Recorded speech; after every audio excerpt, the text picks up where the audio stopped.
Hey, everybody. Welcome to Double Shot of Steelers presented by FanDuel. I'm Dejan Kovacevic in downtown Pittsburgh. He's Chris Halleck over in Dublin, Ireland. And we're from DK Pittsburgh Sports with a common aim of covering this game Sunday at Croke Park between the Steelers and the Vikings. Chris just got there today. First impression. I don't care about football. First impression. Landing, seeing the city, getting around.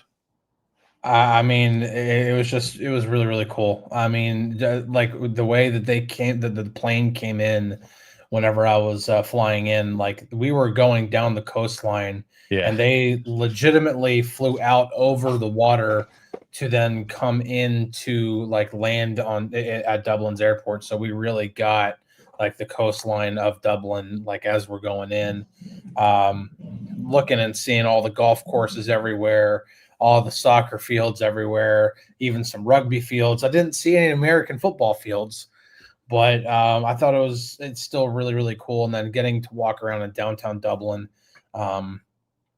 it's just really, really, it kind of leaves you for me, it leaves me a little like I can't put words together. It was just, yeah.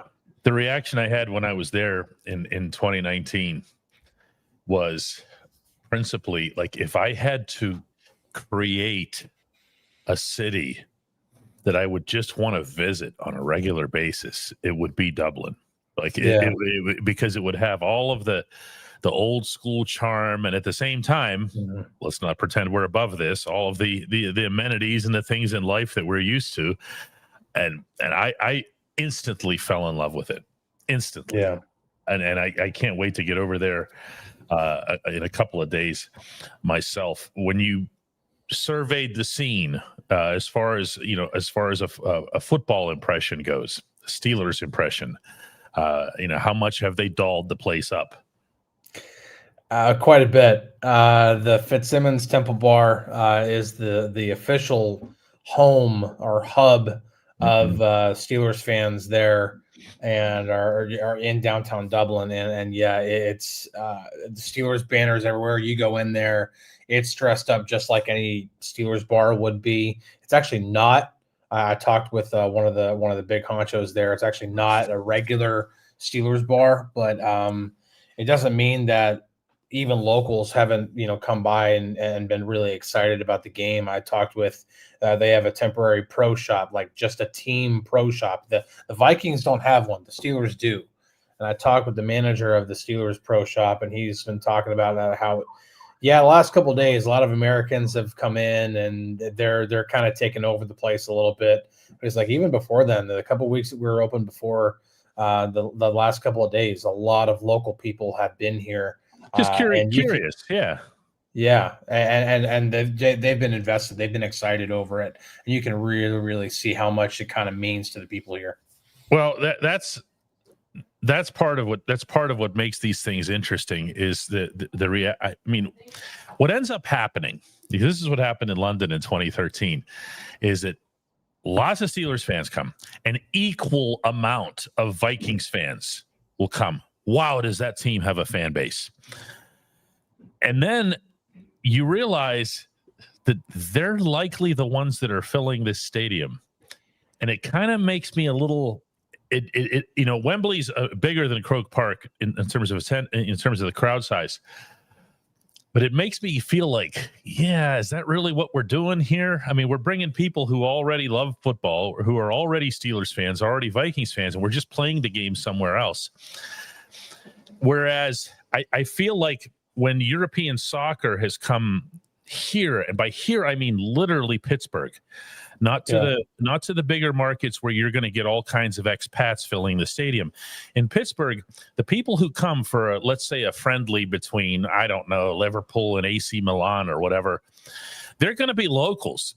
They're going to be locals getting they either fill the place up or they get whatever it is, 20, 30,000 or something like that. But you're at least growing the game. Do you follow what I'm saying here? Yeah. Like I know there's no way you can legislate this. It's one of those things that I think about a lot, and I'm going to be thinking about Sunday in that stadium. I'm going to look around and see these are the same people.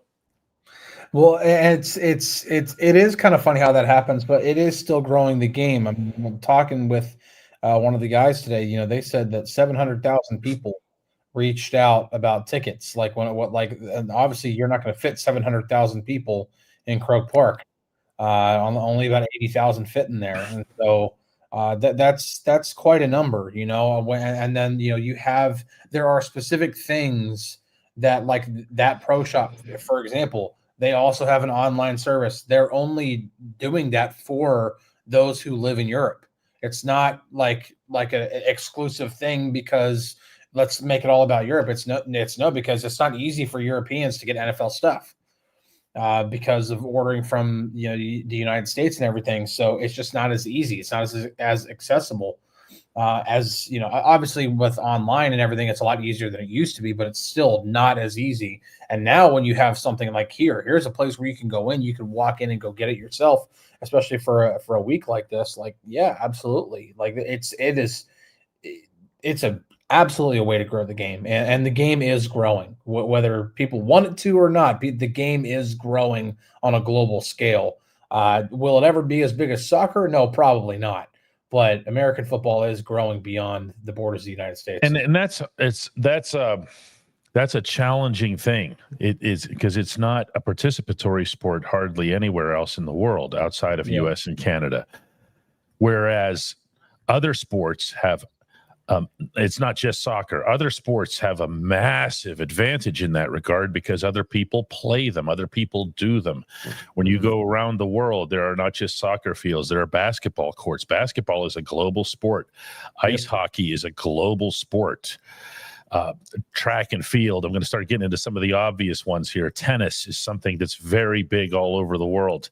American football, it just doesn't exist to be played in only about 99% of all countries. That means that you have to sell just watching the sport without ever having played it, even in your backyard with a Nerf ball or whatever. And that's not easy.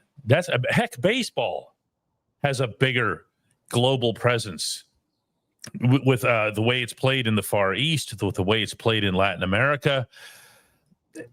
And they're trying too. And the reason that they're trying, let's not kid anybody here, it's not some high and mighty cause. Okay. They're doing it for the money. But that's also part of what makes Ireland interesting, because the NFL has not had a regular season game in Ireland. For anybody who thinks, oh yeah, they're over there all the time, they've never been in Ireland until this game. And the reason for that is that Ireland doesn't have very many people. Oh. It's a small country with a small population, and it's still really sparse as compared to that other island next to it. There's a lot of people in Dublin. There's a lot of people in Belfast. There's a good number of people in Cork and Galway and a couple other places. But for the most part, the island is just a whole lot of grass and a whole lot of sheep. No, I mean, you could see it, like flying over it. You can say this is all farmland. Yeah, like Northern Ireland and Ireland, like it's all farmland. Like you can, yeah. Look into Irish history, you would know why they want to make sure they've got their own food. Yeah, I'm not making light of it. That's another thing too. Never make, like, when you're there, don't make like potato jokes or famine jokes. Totally uncool. That's just. And I wasn't, to be clear here, but I'm saying, why they rely on their own food and they rely on themselves, and why they are as independent as they are. It's not just the language and the culture. It's, we got to take care of ourselves because nobody helped us when we needed it. Yeah, absolutely. Sorry to get grim on everybody here, but no, but there are certain things that it's good to know before you go over. One thing that I learned, and obviously Irish people love their Guinness. And one American tradition with Guinness is to do something called an Irish car bomb. Don't you dare go into anywhere in Ireland and order an Irish car bomb. Just never, ever, ever do it. Wow. Yeah. That's that's a different part of Ireland and a different element of strife that hopefully never ever makes its return. For anybody who doesn't know, Northern Ireland literally is part of the UK. It's not part of Ireland proper, Ireland the country. Dwight Jefferson has a question for us here, and we're going to take a quick break. He says, I understand the Rooney connection to Ireland, but it felt like short shrift for the Steelers to pull such a small market compared to other teams. Something to understand here, Dwight, first off, is that Ireland is not the only marketing territory that the Steelers were assigned. They got Mexico, which has some people. Okay.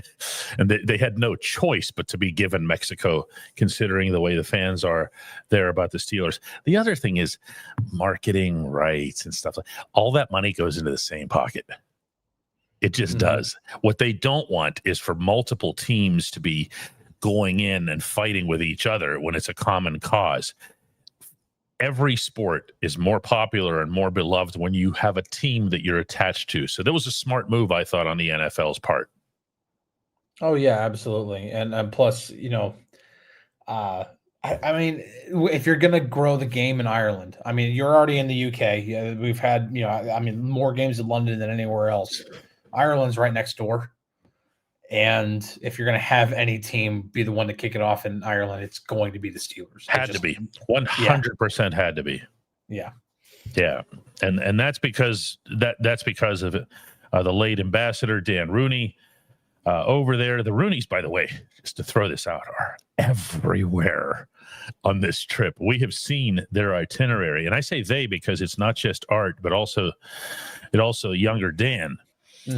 And younger Dan, by the way, I think through this trip, just as a little bit of a side note, is starting to answer that question that everybody always has, which is who's going to be the next one. Yeah, just throwing that out there. It's not any other Rooneys or anything else. It's on. He is making multiple appearances. He's having multiple media availabilities and stuff, which doesn't even happen on this side of the water in this Golden Triangle. Yeah. So that's a little bit different here. Swan points out that Dublin County still has 1.5 million people. I wasn't calling it a village, my man. I've been there. Okay. Dublin's not London. Dublin's not Paris. Dublin's not even some of the major Eastern European cities like a Prague or Budapest or Belgrade. You're talking about it's a modest place. Whereas when you go to a London or a Paris, you see that off in the distance, away from the cool parts, there are these skyscrapers. Okay, like London has a new London with where all the corporations are. Is just as the locals say, nobody goes there. Same thing with Paris. You can stand at the Arc de Triomphe and look off in the distance to see this set of skyscrapers, and you go, "What the hell is that?" Well, anywhere else, that would be your city. Yeah. But they don't think of it that way. Dublin doesn't have one of those. No, Dublin doesn't have skyscrapers or anything like that. They have the tall pole. They have the pole. Did you get to the pole? I no, not today. I literally went to one pub and then to the pro shop, and I was just taking it all in, taking a lot of notes and putting together all my work and everything. Tomorrow I'm going to go around a little bit more. I'm going to go by Croke Park tomorrow. I want to get a look at the stadium. I'm going to get some other look at some of the other places in Dublin. So I'm looking forward to it. But even then, the river that runs through Dublin and getting to see. It's really cool, man. It's one thing. I have a feeling everybody who pays attention to the Steelers, or whether it's seeing, hearing, or reading the coverage, is going to be exposed to the word quaint 1 billion times in the next 4 days. But that's because it's perfect for what that city is. Absolutely perfect. We'll be back in just a moment. Hey guys, if you're planning to see a Steelers game, use the Game Time app to get your tickets. You can snag new ticket deals before anyone if you set it into your app alerts. The app is easy to use. No surprise fees at checkout. You can see your seat view before buying, and you're getting legit tickets delivered on time. If you're not much of a planner, you can get last-minute deals on tickets right up to the start of the event. Lowest price guaranteed, or Game Time will credit you 110% of the difference. Download the Game Time app and enter the code DK Steelers into your app profile to get $20 off your first purchase.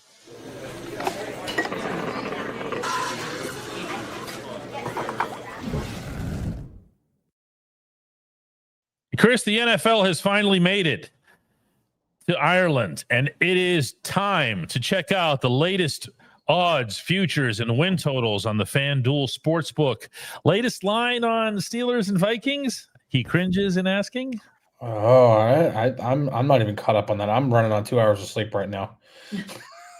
I thought it was like 8 or something. No, no, it's Minnesota minus 2.5. 2.5. Okay. If you think the Steelers are headed to the Super Bowl, if you think they're just going to beat the Vikings or whatever it is, think positively. Lock in your bets today. Whatever your game, FanDuel Sportsbook delivers the latest lines, futures, and specials so that you can join in on all the action. Trevante comes in and asks, this might have been asked already, but how come the team isn't allowed to leave early? Oh, you mean leave Pittsburgh early? Heard the league won't allow them to, allegedly. It's not that strict. I've seen different reports saying that the NFL said this is how it's got to be. That's not actually it. The NFL wanted to be fair to both the Steelers and the Vikings. The Vikings are staying there. They're going over to the UK to play another game next week. So they didn't want the Vikings being over there for 2 full weeks. Mm-hmm. So this way they saw it as fair to both sides. And let's just say they strongly suggested that this happen. Yeah, no, I mean, you and I both heard the same thing from the same source. At the same people, yeah, at the same place, exactly. Yeah. So that's how it is. I'm sure that if they had, pounded the table or something, they would have gotten their own way. But teams have been and are allowed to go. They just, in this case, the NFL really was pushing that this be done in a fair way to both teams. They'd already asked a lot of the Vikings to stay overseas for 2 games. So this way, the Steelers and the Vikings have the exact same setup. The Vikings aren't staying there for 2 full weeks, etc. Frank asks here, hey, DK, why don't they put laser lights on top of the goalpost? What's Frank talking about here? That would give a perfect look if the kick was good or not. Ooh, you mean like they do in the NBA when the field goal is good or the clock expires or whatever on the backboard? Like it just lights up. I'm not a fan of that. No, there's not a lot that's super interesting there. Massive Man asks, once Deshaun Elliott makes a full return, will he and Jabril Peppers play meaningful snaps together? I know they're both strong safeties, but would it work? That can't be answered in advance, although Deshaun is making strides toward coming back, and Peppers had himself a pretty nice little game the other day in Foxborough. It's easy for me to say here because I'm not a defensive coordinator. I'd put people on the field who can tackle. Okay, I wouldn't overthink this much. Who can tackle here? You. All right, you on the field. Let's go. That's it. But there's a part of me that also cringes a little bit at forcing anybody onto the field if you feel like they can benefit from not playing in Ireland and then having the additional bye week to come back at 100%. Just throwing that out there too. I'm not playing Deshaun's doctor. Yeah, I mean, you have to think long term. I mean, I would actually think more on Porter's side of things than on Elliott's. The soft tissue stuff can really, really linger if you don't let it fully heal. So, yeah, I mean, but when it comes to Elliott and Peppers, like, listen, they do play pretty similar positions. I personally have a hard time seeing them playing on the field at the same time very often. But even if that doesn't happen, it's a really great problem to have multiple people, or to have more good people than what can legally play on the field at the same time. That's a great problem for any team to have.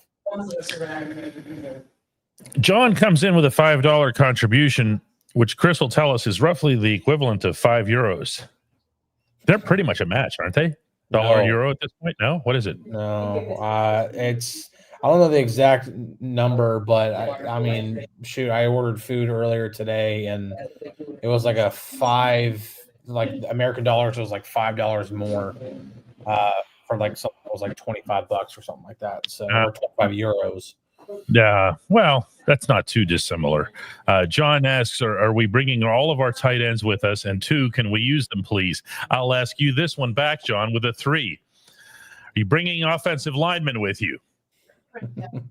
I'm going to keep pounding this. The reason they can't utilize the tight ends to date is that the tight ends don't have a chance to do anything. Unless it's a quick slant, they don't have a chance to do anything.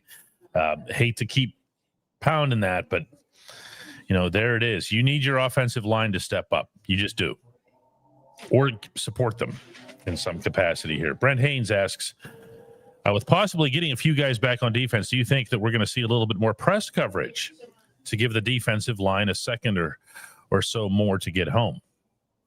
I sure hope so. I really thought that was going to be more of the plan. When you run as much cover one as the Steelers have ran so far, and a good amount of that is not press coverage, it's kind of lining a little further off the ball and it's allowing receivers to get separation they probably shouldn't be getting.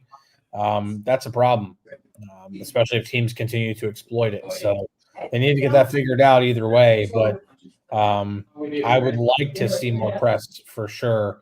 And I don't know if they're just waiting on Joey Porter Jr. I know that's not Darius Slay's forte, especially at this stage of his career. Slay is more of an off the ball guy that can still play really good man coverage, but that's definitely more of a Slay/Porter game role than it is for Slay. But still, I'd like to see more of it. If you're going to run that much man, you got to run more press. Richie asks, will the Najee Harris injury hurt the comp picks that the Steelers will receive, or is that set in stone in Najee's case? It has not been a good week in Steelers comp pick land. No, it is not. And that's not just Najee's injury. That's also Russell Wilson losing his job, as Brian Dable confirmed today and elaborated on. That Jackson Dart is, in fact, going to be the new quarterback for New Jersey's other team. And there's another one too. Oh, Justin Fields. Justin Fields being the starter is going to be a good thing. And then in Nashville, left tackle Dan Moore. Dan Moore is another one. These are all potential comp picks that are being monitored by the Steelers. But yeah, no, Najee. Too. James Daniels. That's right. That's a lot of potential comp picks. At the same time, you look at Najee's injury. I mean, that's all I see when I read that, because it was just so ugly to see. He wasn't Mr. Popular with the media here, but that was tough to watch, because he has such a history of durability. Yeah, that it just looked so striking. You could see in his face that it was more shock. Like some guys, when they get hurt, they're like, they know what it is. They've been hurt before. They kind of just, you could tell with him, it was like, whoa, this isn't supposed to happen to me. Really, really tough. Yeah, no, it really, really is. We talk about, he wasn't efficient, but he was productive. You can be productive and not efficient, and vice versa. But he was productive. He had 4,000-yard seasons, and the biggest reason why he had 4,000-yard seasons because he was always on the field. And I've already seen a couple of players make comment about like, hey, this is about the whole artificial turf thing, because your body gets used to playing on grass for that long. That's at least half of your season every single year, plus all the other road stadiums that also use grass. Najee was playing on grass more often than anything else. He goes to LA, and week 3, he has his Achilles just goes. So it's tough, but yeah, from the Steelers' perspective, it hurts even more because you're probably still going to get a 3rd round pick for Dan Moore. Justin Fields, if he plays well enough, could get you something better than. Maybe he'll get you a 4th, maybe a 3rd. But the idea of Russell Wilson possibly getting you a 3rd round pick now, maybe even a 4th round pick, I think that's pretty much gone unless Jackson Dart just is terrible or gets injured and they have to go back to Russ. So Russell Wheeler asks, sorry, Chris. Russell Wheeler asks, are the Steelers planning on picking up or trading for any offensive line help? We need a left guard and a left. I assume you mean left tackle. In my opinion, they're not about to go out and get a left guard and a left tackle in the third week of September, Russ. There are virtually no options as it relates to free agency. If you're talking about people who just might be sitting on their couch, we've even gone over the David Bakhtiari scenario. There's a reason he's retired and he's staying retired. It's got to be internal. It's got to be either you put Calvin Anderson and Spencer Anderson out there, or you put Darnell Washington shoulder to shoulder with Broad and say, that's it. We're going with 6. We're going with 6. I don't know. I can't conceive of another alternative here, Chris.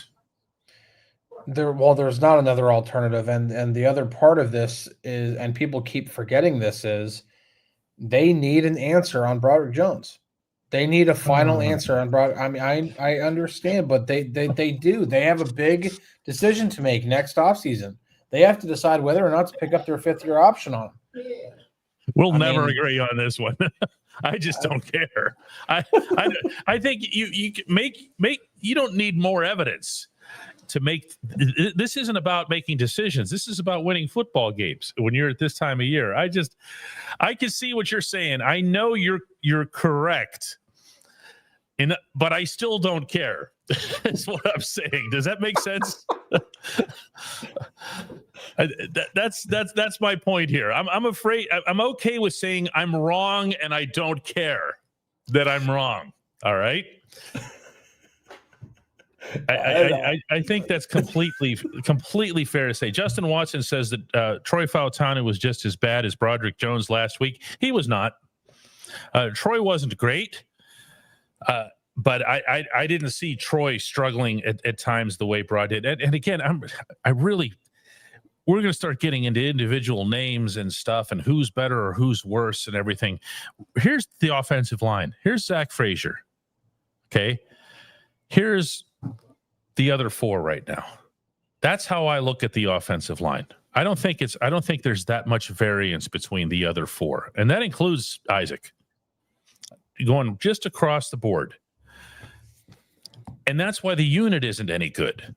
The unit is what needs to get better. And if it doesn't get better, it's not a matter of who you replace, who you bench, who you 50-year option, this and that. It's just about blocking. And if that means augmenting Darnell more often to the schemes, there you go. There you go. It's one more person. It's 6 people. It's like getting a second goalie in hockey. You're going to bump into each other on occasion. But, you handle shots from this side, I'll handle shots from this side. Let's go. Well, the other part of that, though, is that if you play with 2 goalies in hockey, that means you're going to be playing with 4 skaters. Instant groin injury. Yeah, I knew you were coming here with the 4. Now you're going to be shorthanded killing penalties the whole game. But the goalie's your most important penalty killer as long as we're trading lines here. This team needs to do something, and that's as simple and conventional as a solution as there is. I really believe that. I just don't think you have to reinvent the sport to leave Darnell in to block, or even go with 2 tights. No, I mean, but again, there are going to be times in which you call that type of a protection, and maybe you should go into the game right now with those type of protections built in a little bit on more or call plays or put plays in the game plan that include more 6-man protections. At the same time, as we were talking about, I think before the season started, you can't just play with 6 protecting the entire time, or even 7, because you're kind of taking away a player. It's kind of the thing we were just talking about. You play with 2 goalies in hockey. Well, you're still only allowed 6 guys on the ice at a time. So that means you only got 4 skaters. Good luck scoring goals. Yeah. And it's kind of the same thing in football. You take an offensive player pretty much off the field to help make up for the deficiency of another guy. You're playing with 10 guys. Armin says if they bench Jones and the line is still trash, you will still blame Jones. I don't know if you were watching like about 2 minutes ago, but I actually laid out like with using my hands with a diagram to say, but I'll do it again for you. Zach Frazier up here, rest of line all across here. That does not blame Jones. The reason that I would put Darnell on that side is because that's Darnell's natural side. The other reason that I would put Darnell on that side is because Darnell and Jones were actually teammates there in college. You know, they were right next to each other. They have familiarity in this regard. To me, the whole thing is a no-brainer, and it's not about blaming this or blaming that. I'll blame the line as a whole. Clay says with a $10 contribution, we're just going to take a couple more today. DK and Chris, despite defensive struggles up front the first couple of weeks, even in the middle of this last game, Derek Harmon looked like a serious spark. Here we go. I'll buy this. I hope they build for the future around him on this defensive line. Chris, I haven't asked you yet. We saw what we saw live in Foxborough, but what'd you see of Harmon on film? It looked really good. Really? Yeah. I mean, his hands were active, and Cam. It's funny because like sometimes you don't. You go into film trying, just with a clean slate. You're like, okay, I didn't watch this football game live. I'm actually going in and I'm watching. And it's funny because when you go to watch it, some things will actually trigger things that you heard from another player or from a coach or whatever. And as I'm watching, I'm reminded of what Cam Hayward said about Derek Harmon. And Cam Hayward multiple times has given Harmon a lot of credit for his hand usage and how active he can be with his hands. And as I'm watching it, I'm like, man, Cam's not lying. So he's way more athletic than he looks. He moved really good. His get off was pretty good. He took on double teams really well for a first game. That was a heck of a baseline to set, I thought. Chris Parnell has some clock management stuff for us. Why did Tomlin accept the 10-second runoff and then take a timeout after the very next play to save time? Will we ever have a time/replay/game management assistant coach to help Tomlin? For anybody who doesn't know what Chris is referring to, it was in the first half, I believe. Yes. And there was an option to take a 10-second runoff. I think the Steelers were afforded an option by the officials. They accepted it. Then he takes a timeout after the very next play. Why did he do that? I do know that it didn't come up in Foxborough because, there are things you need to ask the coach. I'm not sure that's one of them. It didn't come up in Tuesday's session, and that's usually when those things do come up. But also, if I remember correctly, and if I had to project for him, I believe that the Steelers called the next timeout. I could be wrong on this, because of something that they saw or something that they just weren't ready for something. And the Tomlin just wanted to make sure that the team was set. I could be mistaken on this, though. No, the way I remember it was when that penalty happened, the initial reaction by Tomlin was to not accept the 10-second runoff. That's right.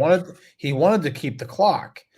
Then when the referee explained that the 10-second runoff was going to happen, he didn't actually say, from what I remember, maybe I'm wrong, maybe I'm just operating on too little sleep, but maybe I don't remember him wording it, never mind, like the Steelers changed their minds and now they do accept it. I don't remember him wording it like that. I almost felt like it almost wasn't an option at that point. They had to do the 10-second runoff.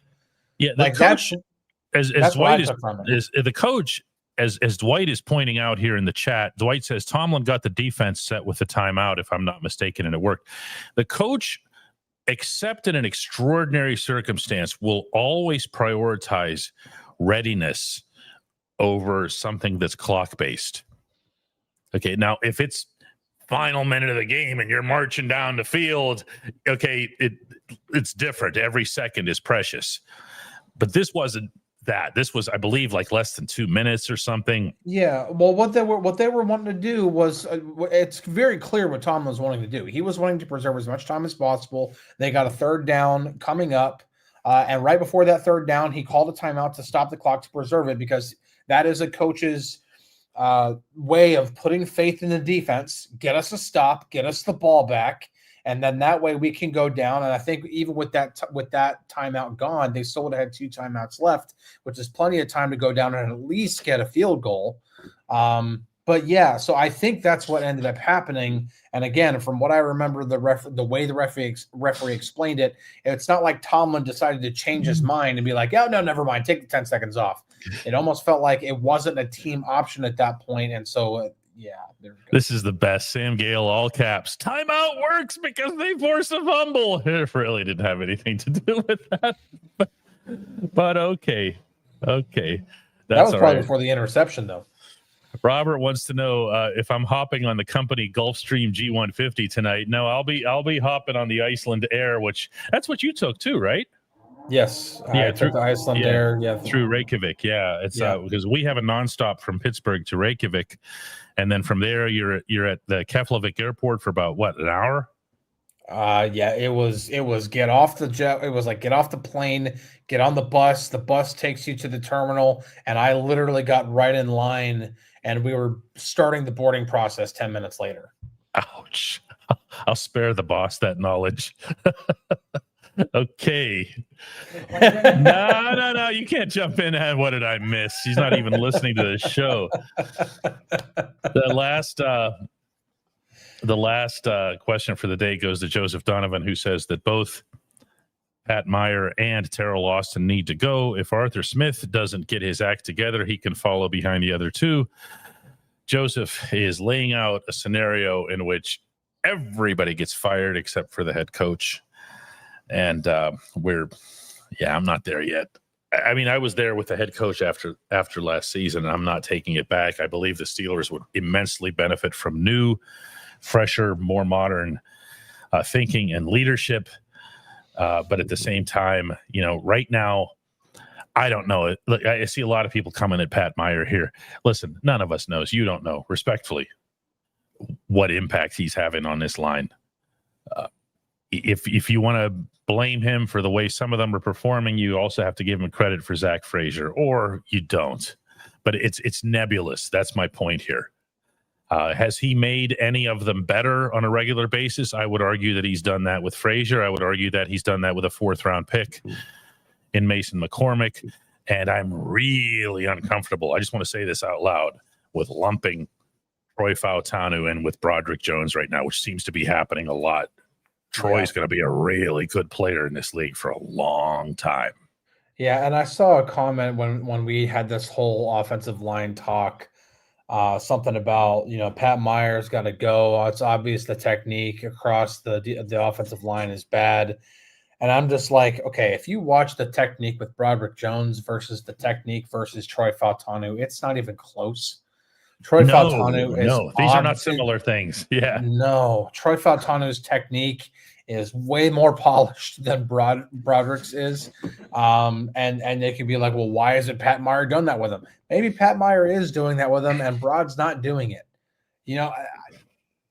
Everybody wants to blame the coach and never blame the player. I don't understand that until they get older. Yeah. We blame coaches when younger players fail, but when the players are older, we just say that the player stinks. Correct.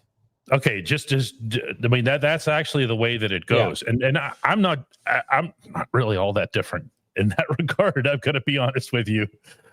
Sergio says, guys, I know you're not fans of the Steelers. Can't be. We're journalists. Okay, they want to know if Dolly is a Steelers fan. And I'm an occasional fan, only when people make it to the playoffs. She is the occasional fan only when our teams make it to the playoffs. Oh my God, that's so. What's the word for that? Bandwagon? No, it's like time management. See, the other thing you have to understand is here, she runs the business, and she also knows that when any of our 3 teams make it to the playoffs, that business here goes, it could. Booming. Business is booming, says the boss. Whenever now that said, all 3 of our teams have forgotten how to do this sort of thing, or worse, when the Steelers make the playoffs, they find a way to just knock on the door, and they do that thing like Homer Simpson's dad in the meme, where you just walk in and hang the coat up, then walk right back out. That's the Steelers in the playoffs, which is more than the Penguins or the Pirates have done in some time. So yes, that's bandwagon jumping. I'll tell you what she is a fan of. Here, watch this transition. She's a fan of you downloading the app. Ooh. She at least thought that was funny. She is a Bill Burr fan, as CJ points out. This is true. Oh my God, no! This is true. Anything. Guys, we want to have you. Download this app, the DK Pittsburgh Sports app. We're going to be loading up with Ireland stuff here all week long and into the weekend. She's actually designing a really cool DKPS in Ireland logo as we speak. Oh, there it is. Look at that. I'm not going to show it to you partial. That's very nice. Can't read the bottom letters though. That's going to disappear. Everybody knows where Dublin is. I'm just saying. No. All right. So anyways, she takes criticism well. So what we need from you is to download the app. Go put it into your Apple device, put it into your Android device. That part is free. You're not going to be crazy about it when you open it. You're going to see lots of ads. You're going to see that you can't comment. You're going to see that there's a feature that's live cues with Chris Halleck, and you can't participate in it. That's because you wouldn't be a premium level member. You can become one very easily and very cheaply, I should say. They tell you never to use the word cheap in sales. I just did, because this is actually cheap. Email me, dk@dkpittsburghsports.com. I will respond to you virtually immediately from my own email. I'll be sitting right here with the link to get you in there at a very, very low price, because I'd rather have you using a good version of the app as opposed to one that you're just going to throw against the wall. Chris, get some sleep, man. I'm going to. Assuming it didn't already happen during this show. No, I did not fall asleep during the show. Very, very fortunate I did not. I'm curious. 2 hours. Was it the first leg? Yeah. I got about 2.5 hours on the first leg. I probably got maybe an hour and a half. First 90 minutes was really bumpy, so it was hard to kind of get anything. Then I fell asleep for maybe about an hour and a half, and then I woke up and I couldn't go back to sleep. But then on the flight from Reykjavik to Dublin, I definitely crashed out and definitely drooled on my leg. That kind of crash out. Wow. Yeah, that kind of crash out. But that was only for about an hour. So yeah, I'd say about 2.5 hours of sleep. So but I've made it through the day. I didn't fall asleep at all during the day. I stayed up. Caffeine helped. Coffee helped. CJ doesn't know you're already there. This is the funniest thing that's shown up on the show. When are you guys leaving? I'm already here, man. He's in Dublin, Ireland. We just didn't put the little marker at the bottom. Yeah. We didn't put the little marker at the bottom that would tell people that he's in Dublin, Ireland. He said to the boss, ignoring him over there. Yeah. I'll be leaving on Thursday evening. Yeah, that's right. So, all right, guys. Dwight Jefferson wants to remind everybody that drool is bad, but snoring is worse. It is so much worse. International flights always take headphones and lots of Green Day in case the person next to you is snoring. Why are you looking at me? We'll see. I'm just picturing American Idiot coming on right now. I'll see you guys tomorrow.